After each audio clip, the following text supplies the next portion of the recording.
je vous retrouve pour un petit point lecture sur le thème du Japon / rentrée littéraire, puisque si vous aviez vu ma vidéo de sélection de la rentrée littéraire, j'avais quelques livres sur le thème du Japon et il se trouve que c'est par eux que j'ai commencé, donc je ne vais pas attendre une seconde de plus, je vais faire une intro courte et tout.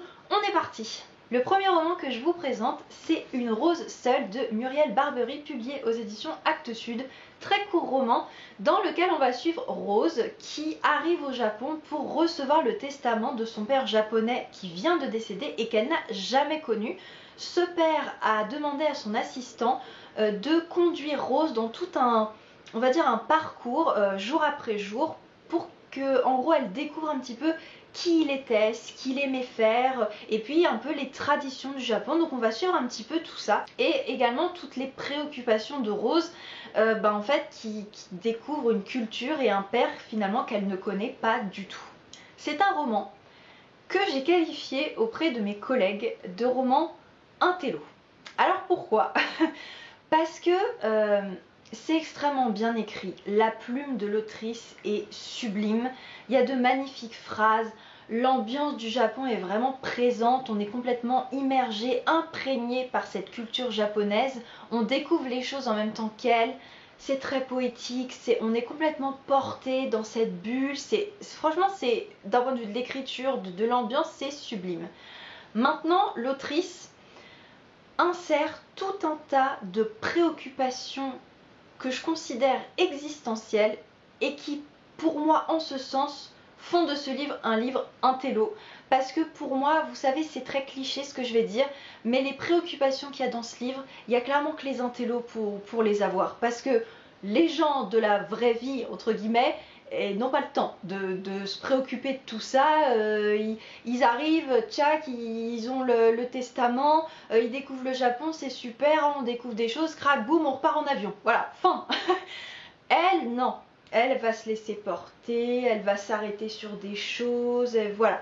Donc je peux pas dire que c'est un livre que je n'ai pas aimé, parce que j'ai apprécié découvrir le Japon, j'ai apprécié la plume, en fait c'est ça, c'est qu'à la fois j'ai apprécié et à la fois toutes ces préoccupations parfois m'ont un peu fatiguée, où je me suis dit c'est trop intellectuel quoi. C'est vraiment mon ressenti propre, donc clairement c'est un livre que je recommande, mais si vous avez cette petite touche que moi j'ai un petit peu, intello, voilà. Et si vous ne l'avez pas, je pense qu'il ne faut pas trop se lancer.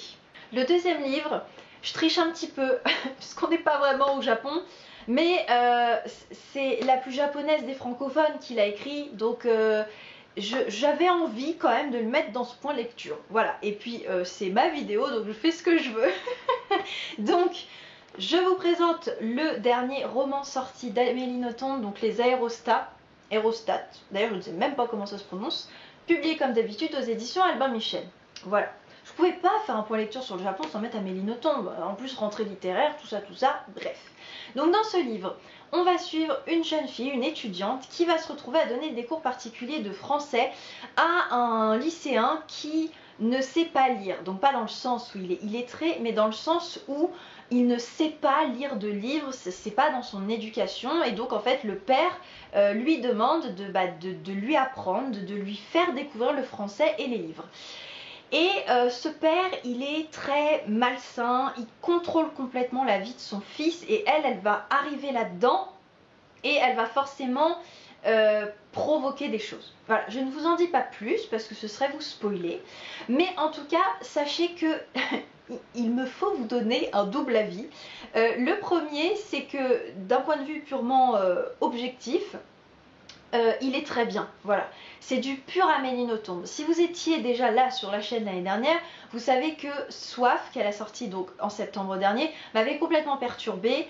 Moi, je suis une très grande fan d'Amélie Nothomb. J'ai lu la moitié de ses livres, donc je sais de quoi je parle, même s'il m'en manque quand même la moitié. Et Soif, wow, ça sortait complètement de ce qu'elle avait fait jusqu'à présent. Là non, là on est dans du pur Amélie Nothomb, on retrouve son écriture très efficace, ça se lit extrêmement vite, et on retrouve sa marque de fabrique qui est cette espèce de petit pic acide et en même temps malsain, qui vient nous déranger comme il faut, et nous faire une fin, voilà. Ça, c'est Amélie Nothomb, et donc si vous ne la connaissez pas ou que vous avez lu que quelques livres d'elle, que vous voulez un peu approfondir vos connaissances de son œuvre, foncez. Maintenant, le deuxième avis, c'est l'avis de la fan absolue qui donc a déjà lu la moitié des livres d'Amélie Nothomb et qui, je vais arrêter de parler de moi là sur une personne parce que j'ai horreur des gens qui font ça, mais bref, donc en fait j'ai pris conscience avec ce livre et j'avais commencé à en prendre conscience avec les 2 derniers livres que j'ai lus d'elle, que si vous voulez, quand on adore un auteur, eh ben on finit à force de lire beaucoup de livres par détecter ces mécanismes d'écriture. Et ces mécanismes, c'est ce qui fait qu'au début on adhère et qu'on est en admiration devant ces livres en se disant waouh, c'est génial et tout ça. Sauf que malheureusement les mécanismes, je veux dire, un auteur, il écrit toujours un peu pareil. Et ces mécanismes, une fois qu'on les a compris, du coup ils nous surprennent plus, ils nous mettent plus autant les étoiles dans les yeux, vous voyez. Et en fait ça m'énerve parce que c'est en train de faire ça avec Amélie Nothomb. C'est que j'aime toujours autant la lire, mais ça me fait plus comme avant, quoi, vous voyez.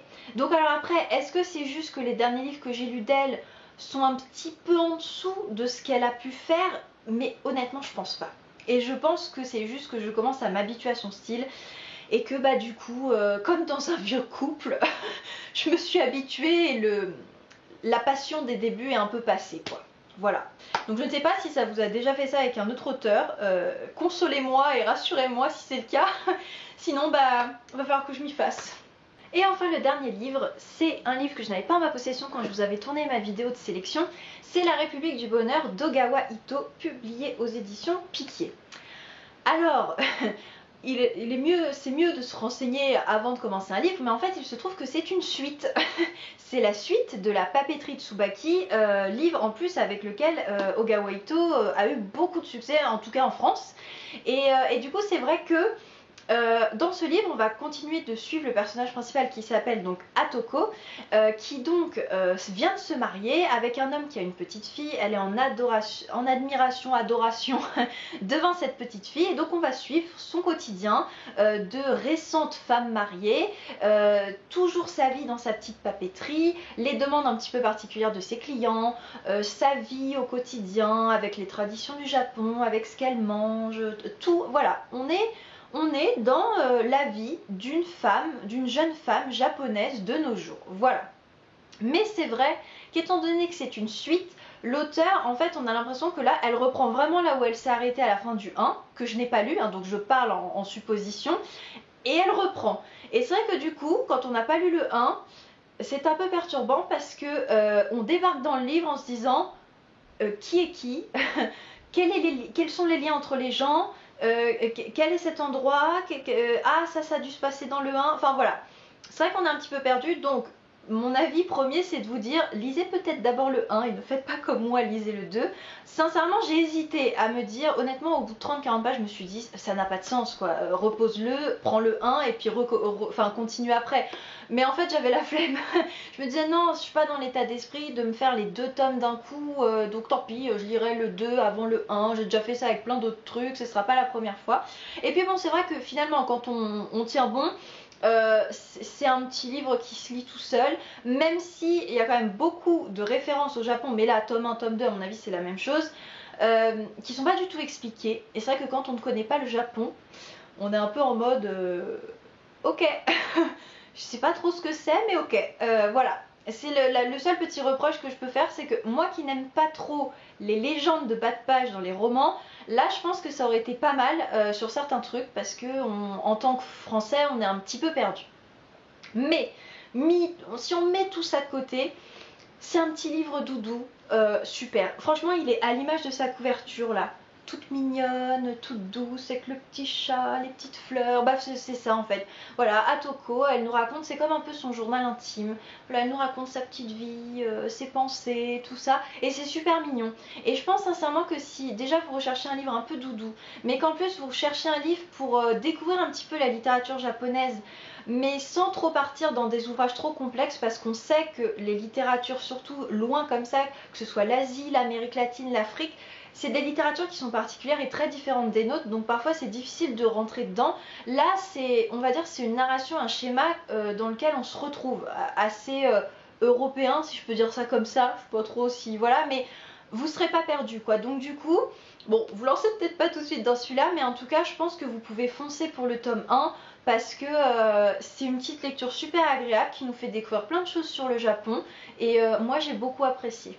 Voilà, ce petit point lecture est terminé. J'espère que de votre côté, vous avez fait de belles lectures de la rentrée littéraire ou de belles lectures tout court. Moi, de mon côté, mes lectures de la rentrée littéraire sont toujours en cours. Vous aurez probablement un deuxième point lecture sur le sujet.